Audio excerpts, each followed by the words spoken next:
Thank you. That was fantastic. I think everybody enjoyed that. It was very memorable, I think. Well, that will be one of our better memories. But I did want to start with a story also, and there's a point to my story, but a couple of them actually. This is a story that was told in the book that many of you perhaps have read, the book Mejda, which was written by Ananda, Paramahansa Yogananda's younger brother. And when it's a wonderful story, book of stories from Master's early life. And when he was a teenager, Sananda was his younger brother. He and Yogananda ji, Mejda, Mukunda, were returning home, walking back home, and they were going through the town. And as they were going through the town, they were passing along a lane, and there was lots of ripe lychee fruit hanging from the trees in the gardens, and they were picking some of the lychee fruit and eating the fruit. And as it was just getting dark, they looked in the distance, and where some buildings were, there was a light there. They saw a light shining, but it was not a light of any electric light. It was just light that was there. And they looked more closely, and they saw that there was a man there, a little bit aged, more than they were, obviously. And there was a man there in the light, and they were calling Mukunda's name. He was calling Mukunda's name to come.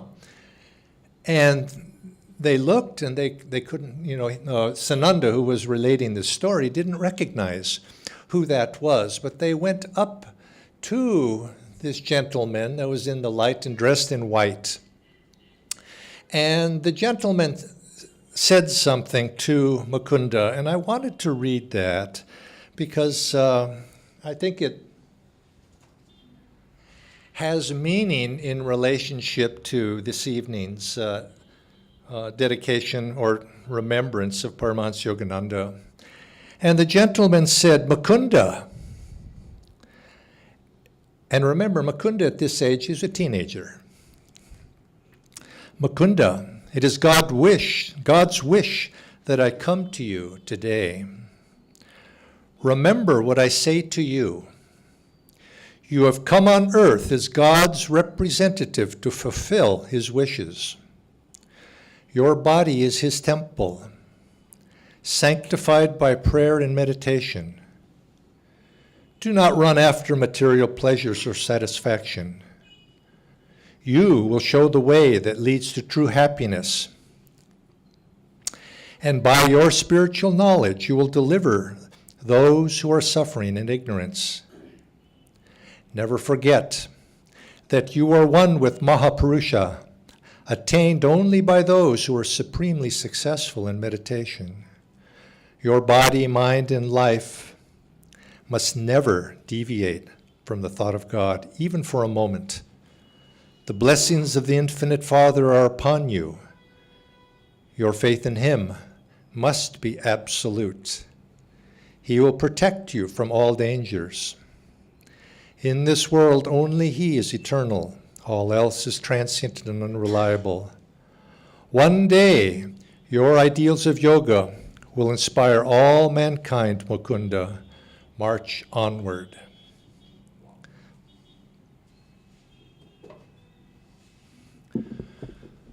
With that, the gentleman passed, and the two boys walked home. And of course, they didn't say anything to one another. They just walked home.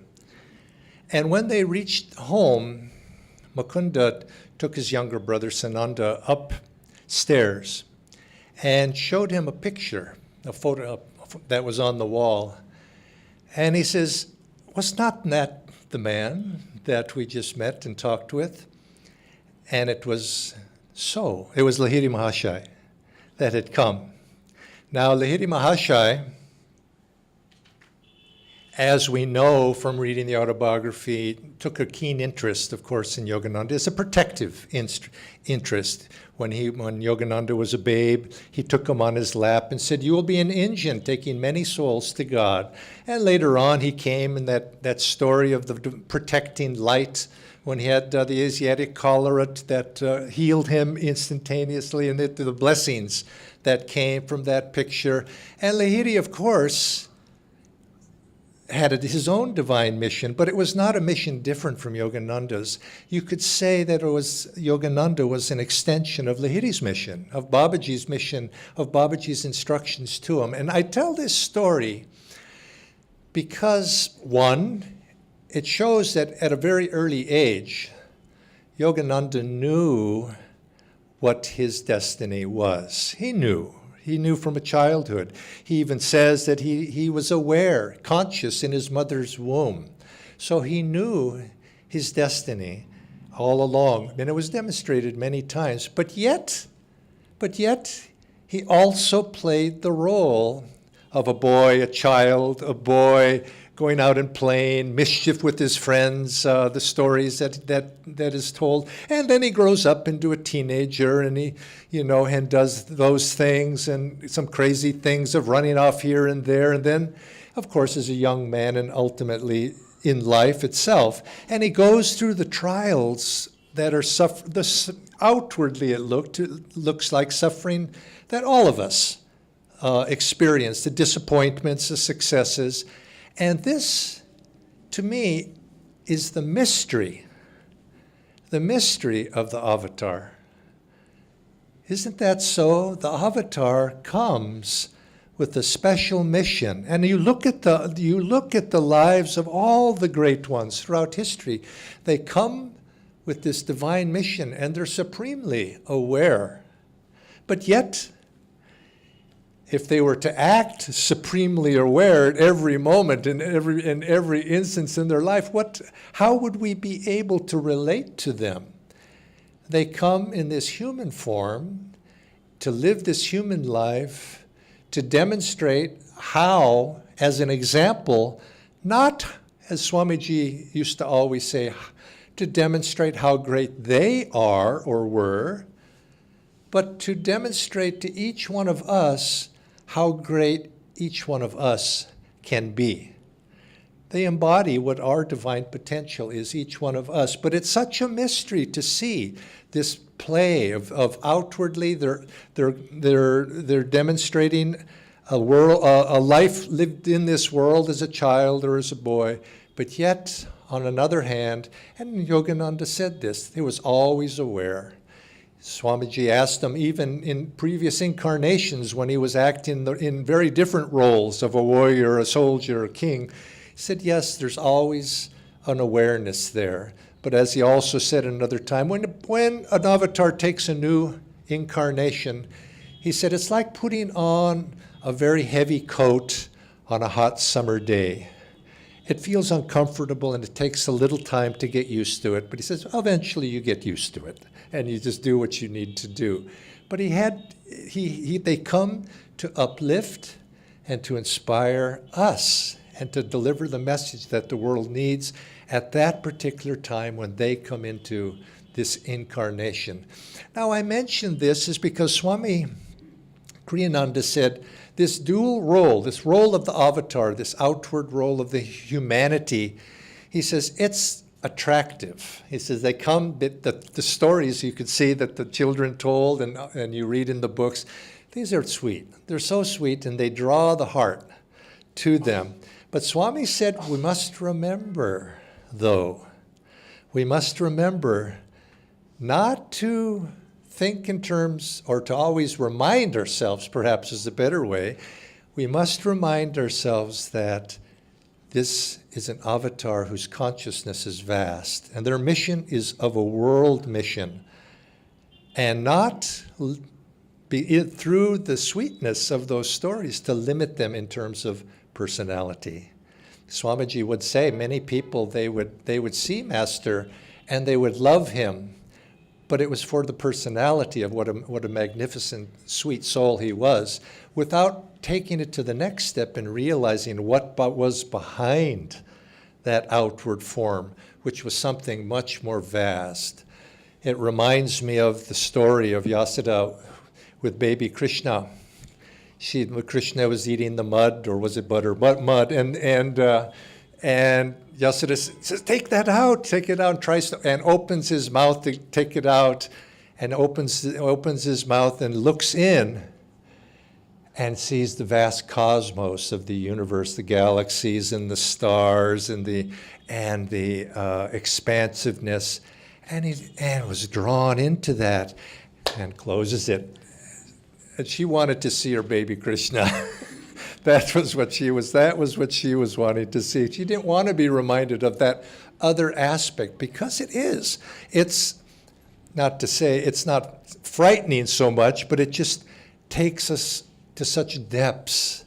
But Swamiji said, when we hold the Guru in our mind, we see him in this outward form, lovable that it is, let it be a doorway, you see. A doorway, appreciate the doorway, but go through that outward form to understand what the Guru is really. He's our own true highest self.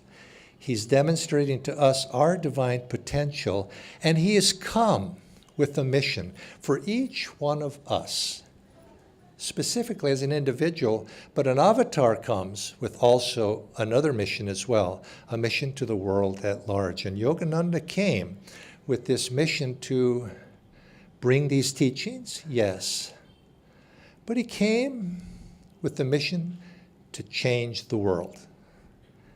Now that's a grand statement to make, but I make it to other devotees, that he came to change the course of history. We had entered in his earlier, before him, into an age, a new age, where a new teaching that was and techniques that are appropriate to that age were needing to be brought in. And it's very interesting. Master, of course, was chosen to disseminate this worldwide, these teachings of Kriya Yoga that are appropriate, particularly for this age of energy. But he also, it really took more than one master. It took a whole line of masters here to bring this message, because one lifetime wasn't enough to do the whole mission of that. Bringing these teachings down from the Himalayas, Babaji to Lahiri Mahashai then training Sri Yukteswar, who then subsequently trained Master. It took this whole succession in order to be able to begin to push or to nudge the energy and the direction that history had been going into a new avenue. And that avenue is, of course, appropriate for this time that we live in. And so you can see Master came as the culmination of that. But it was the culmination of the final of those avatars. It wasn't the culmination of the mission that Master came. Because the great masters pass this on to their disciples. The disciples come and take the seeds that the gurus, the avatars, the great ones, have planted. Master in one lifetime, or if taking the lifetime of all the masters, is not nearly enough time, but they can plant seeds. And those seeds are planted in the ether, and they're planted in individual hearts as well, waiting for those souls to come along and manifest and take those teachings further, and to develop those seeds, to cultivate those seeds, to bring those seeds to fruition. And that's the role of the disciples. And that's the role of each one of us as well, to take on this mission of that the masters have brought and disseminated, and to bring them up to fruition, each one according to their own individual abilities. Some outwardly have a role, others simply through their devotion and through their meditation, bringing into manifestation in this age, because this age does need devotees who are committed to taking this work forward. What the mission of the masters was is a great one, but who are going to be the hands to do the work, to fulfill what they brought? And that's You and I, all of us here, that's the mission they brought to us. And in the accomplishment of that mission, the masters use us as their channels. And in the use of us as channels, we're greatly blessed. We're blessed to have the opportunity to be able to serve the Guru. Every great work throughout history starts very small. One person, two persons, a few persons. Look at the life of the great ones, the masters. Look at the life of Buddha, his disciples, few disciples. Buddhism. Look at the life of Christ, a few disciples. Later on in history, I remember Swamiji used to use the example. He says, look at in the West, what changed the direction of the West was what's known as the Renaissance in the 15th century or so, 15th, 16th century. These great conglomeration of art and knowledge that flowered again. And he says, you know, it all took place mostly in one tiny region of Italy where it began, and with just a few people. And a powerful idea at the right moment in history caught fire and spread and changed the West. You've probably, I hope you have, it's a wonderful movie. You've seen this movie that was maybe how many years ago it was, the Gandhi, the big screen spectacle one. It was not very nice movie, a good movie. There's a scene in there that's very inspiring. You remember from your history, I hope, that the British had put a tax. Was it on salt? The salt tax. And so Gandhi, of course, used that as an occasion to protest that. And the way what he was going to protest that was to make his own salt from the ocean, from and drying the water and extracting the salt, and in defiance of the British. And he had this idea, so he took this idea and he decided to march to the sea in protest to make his own salt. And I remember this scene from the movie, and I may have had my memory, but I remember Gandhi starts walking. He starts walking. And he's alone with a few people. He starts walking, and more people join him. And more people join him. And the camera starts to back up and look, pretty soon more people. And from 1 and 2 and 3 to a dozen to 100 to 1,000, until there was a mass of humanity. I don't know how many joined that march, but it was this great mass walking to the sea. And I thought that was so inspiring. One person can change history.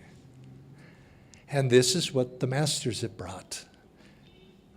A group of masters they brought to start that march towards self-realization. And that's where we come in and we say, yes, that's what I want too. And we begin to march too. And as more people begin to march to that destiny, that goal, other people begin to join in, and a great magnetism is generated. And that's how a movement begins. That's how history is changed, with 1 or 2 or 3, just a small group of people. And we're part of that small group of people at a certain time that these great masters have come to influence the direction, to take another channel, to take another route. Well, this begins with a few committed souls, people who consciously decide, I am going to be part of this change that history is asking for right now, that needs to happen right now in world consciousness in general.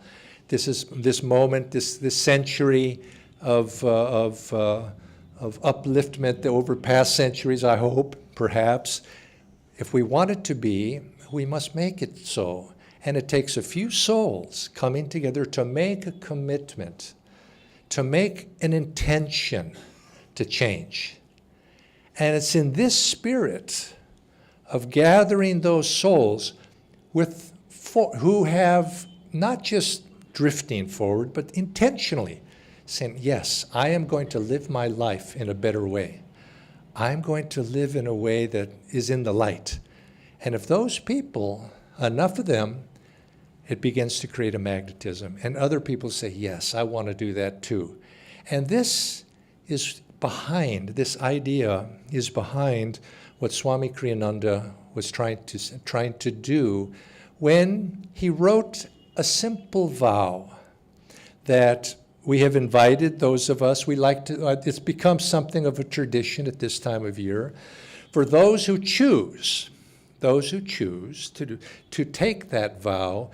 He called it the pilgrims.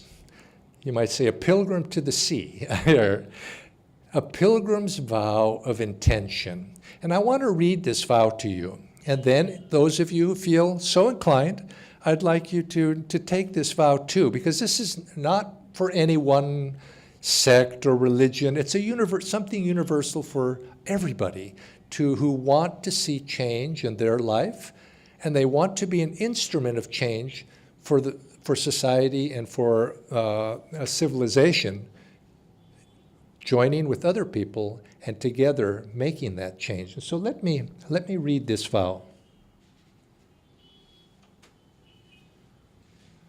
And in the listening to this vow, you can see if you too, there they are, you too agree. This is the pilgrim's vow of intention. I understand and intend from now on to live by my understanding that life is a pilgrimage, of which the final goal is to find and merge back into God. I will endeavor resolutely, therefore, to direct all my thoughts and actions toward that end. I will offer up all material desires for purification in the fire of divine bliss. I will offer up all attachments for purification in that cosmic fire. I will search my heart daily for any lingering desires and attachments, and will offer them to thee, my cosmic beloved. I will strive to be an example to others of a pure, discriminating, and noble life. I will offer the fruit of all my actions and labors to thee alone. Bless me and direct my footsteps ever to the summit of thy holy mountain.